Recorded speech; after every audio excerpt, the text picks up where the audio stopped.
Alright, so now we're moving on to 1.2, where we're going to be exploring irrational numbers. We're going to start off with some key terms. So our first keyword is perfect square. And so a perfect square is a number. A number that is the square of an integer.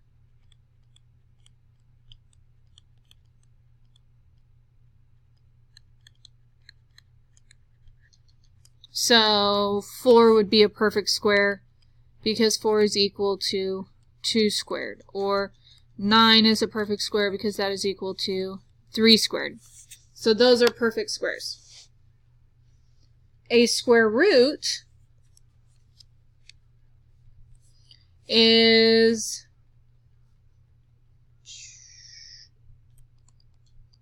another number. Thank you.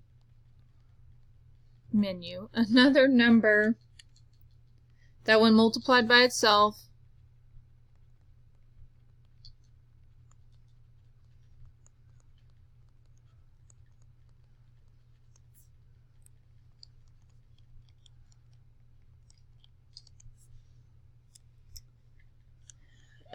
is equal to the original number.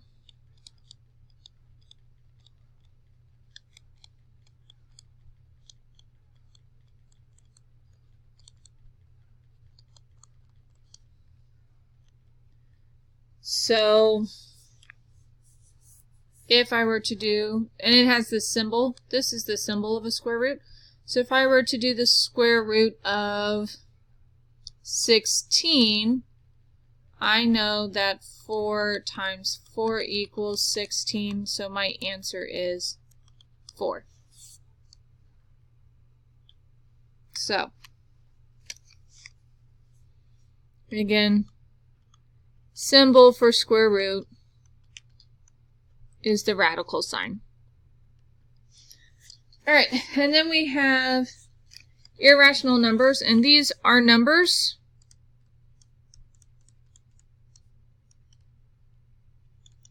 that cannot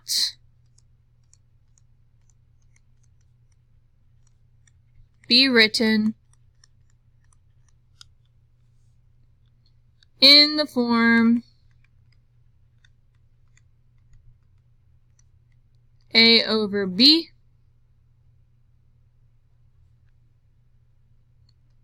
so they cannot be written in as a fraction or a terminating decimal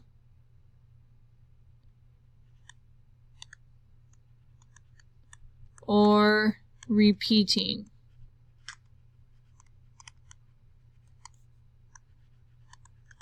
decimal. So when you think about it, ir means not. So in our last lesson we talked about rational numbers, and that rational numbers are numbers that can be written as a fraction, a terminating decimal, or a repeating decimal. So an irrational number would be not rational, meaning they cannot be written as a fraction, terminating decimal, or a repeating decimal.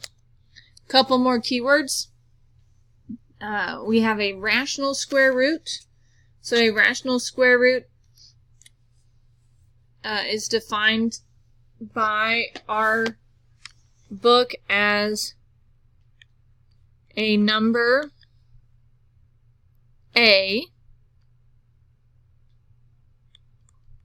is a square root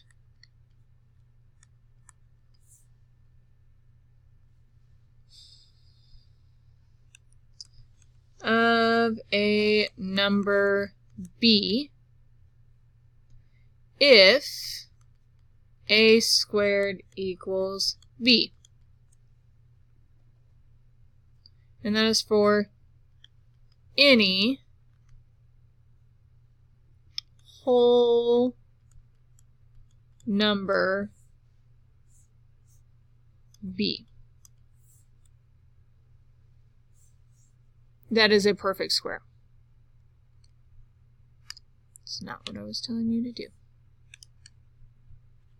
That is a perfect square.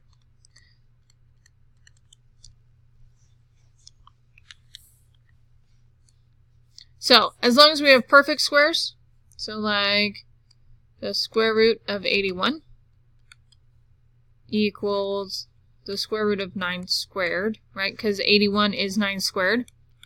So that tells us that our answer is 9.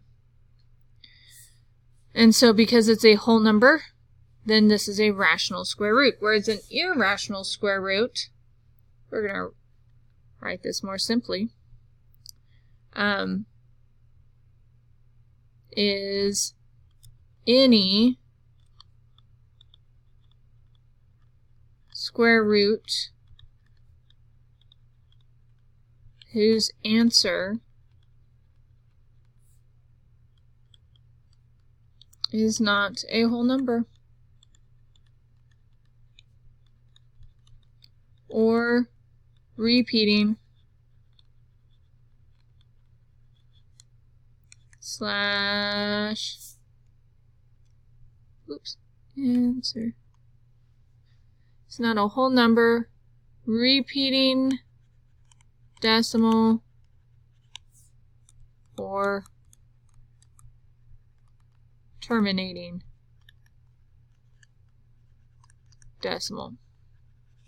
So if I were to take the square root of 90, there is no two whole numbers that multiply to 90. And when I take the square root, it is approximately, and I say approximately because we're going to see that this is not repeating.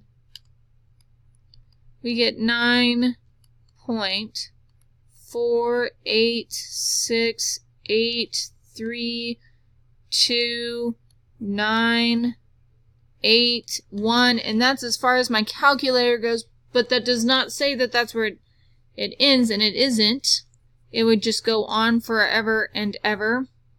Notice that there's no repeating pattern in here, and it doesn't end. So that's what makes this irrational, because it's not a whole number and it does not terminate or show a repeating decimal.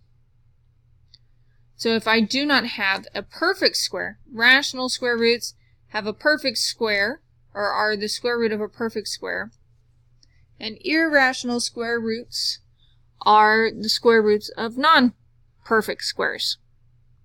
And that's what it comes down to. Alright, so it's going to help if we know our perfect squares. So we're going to make a list of them.